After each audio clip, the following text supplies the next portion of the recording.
হঠাৎ করে কি দেখে মাথায় যে কি আইডিয়া আসে আমার, সেগুলো আপনি কল্পনাও করতে পারবেন না। সকাল সকাল উঠে আকাশে এরকম তুলোর মতো মেঘ দেখার পরে হঠাৎই আমার মনে হলো যে আমার বালিশ করানো দরকার কয়েকটা। তুলো ভরতে হবে বালিশগুলোতে। যাই হোক, আপনারা যতটা আমাকে বেহিসাবি আর বেপরোয়া পাগল ভাবেন ততটা কিন্তু আমি নই।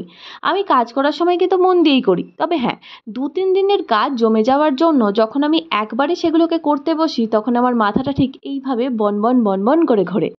এমনিতে কিন্তু আমি মেয়েটা ভালো। আমি প্রথম থেকেই কিন্তু এরকম নই। কিন্তু আশপাশে এরকম দেখলে আমি অনেকটা এরকমই হয়ে যাই। যেমন দেখুন, পড়াশোনা না করে ওদিকে হাঁ করে তাকিয়ে আছে।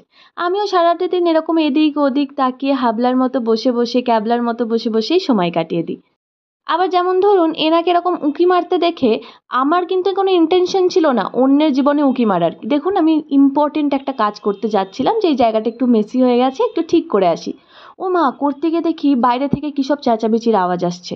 তারপরেই ব্যাস, কী আর করব? জানতে হবে তো কী হয়েছে। তখন একটু উঁকি-ঝুঁকি মেরে কান পেতে আড়ি পেতে শোনার চেষ্টা করলাম কী হচ্ছে।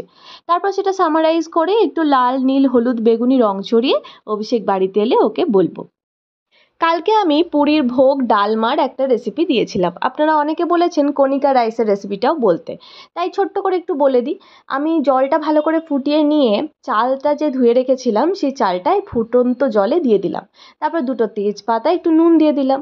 এরপর একটু বেশি করে দারচিনি দিতে হবে। মানে দারচিনির ফ্লেভারটা এটাতে যাতে বেশি আসে। তার সাথে যে মশলাগুলো দেখালাম এই মশলাগুলো দিয়ে একটা পেস্ট তৈরি করে নেবেন।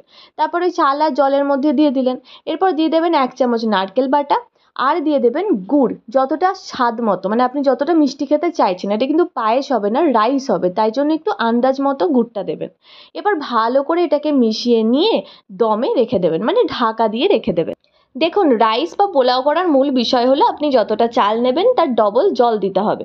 এখন আপনার যদি আন্দাজ ঠিক না হয়, আপনি মাঝে মাঝে খুলে দেখে নিতে পারেন আর পরিমাণ মতো গরম জল অ্যাড করে দিতে পারেন। এবার চালটা মোটামুটি 80% কুক হয়ে যাওয়ার পরে আমি ওপর থেকে কাজু বাদাম, কিশমিশ আর ঘি দিয়ে দিলাম। এবার আমি সিম্পলি ঢাকা দিয়ে দেবো এবং মিডিয়াম ফ্লেমে আপনি কিছুক্ষণ এটাকে রেখে দেবেন। তারপর ভাতটা হয়ে এলে 10 থেকে 15 মিনিট পরে পরিবেশন করবেন, তাতে কি হয়, রাইসটা ঝুরঝুরে হয়। হয়ে গেল কণিকা রাইস, চটপট বানিয়ে ফেলুন, দুর্দান্ত খেতে হয়। এই রে চলুন, আমি না ওয়াশিং মেশিনটা চালিয়ে এসেছি, আমি একটু দেখে আসি। জানেন, ছোটবেলায় টিচাররা যেরকম কান মুলে দিত, আমার এখন এই ওয়াশিং মেশিনের সুইচগুলো ঘোরাতে যে কি ভালো লাগে, মনে হয় আমার ছোটবেলায় ওই কান মোলার খাওয়ার প্রতিশোধগুলো আমি ওয়াশিং মেশিনের ওপর দিয়ে তুলে নিচ্ছি।